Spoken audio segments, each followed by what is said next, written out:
And yes, just like that, Barcelona are left with only one striker in their books, as FC Barcelona and Sevilla reach an agreement for the transfer of the player Munir El Haddadi. The Andalusian club will pay Barcelona €1 million to sign the striker. Just €1 million. That's ridiculous. That's how much we could get for Munir. That's absolutely ludicrous. What's going on, guys? ¿Cómo están? BugaLuis here and welcome back to another video here on the channel. And as you can tell, my voice is a little bit rusty, but I still have to bring you the news, and I absolutely love transfer rumors. They're the best thing that I think have ever happened to me. And well, today we're going to be talking about everything that you need to know about Munir El Haddadi leaving Barcelona, my opinion, my reactions, and obviously what can Barcelona do to replace him now that he's gone. Everything and much more in this video.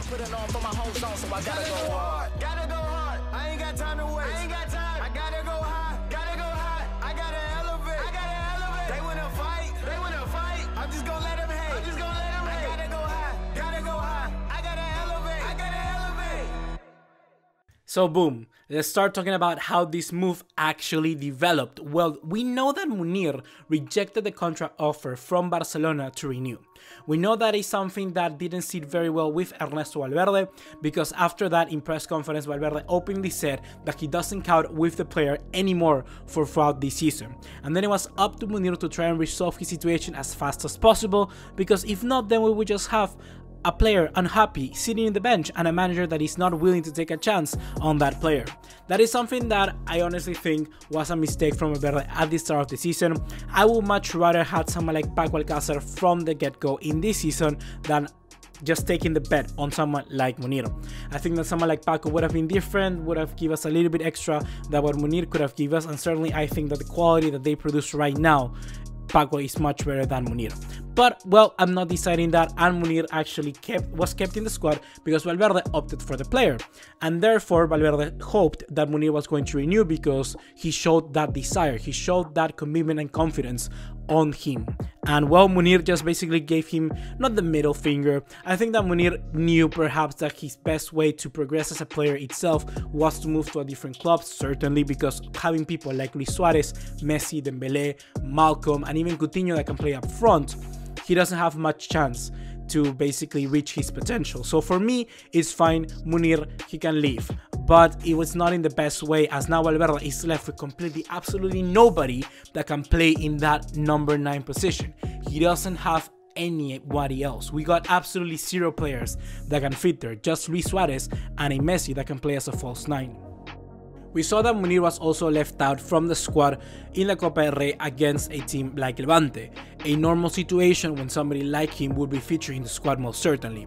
And I gotta be honest with you, I think that we suffer from that decision. I really think we suffer because we saw the impact of not having a main reference point in the final third. It looks childish, it really does. And if Ernesto Valverde would have just, I don't know, look at it from a simple way and not be as angry as he is, maybe we could have gotten a different result in Levante if Munir played there. Who knows? It's just an idea. It's a hypothesis. We don't know absolutely what could happen.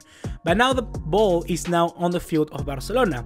Now the club has to look for somebody else, have to look for somebody that can come in as a replacement, a quick fix perhaps, or just take a gamble and put more money in this winter transfer window rather than what they were hoping, and just look for somebody that can become that replacement for Suarez for whenever we need him in the end of the season.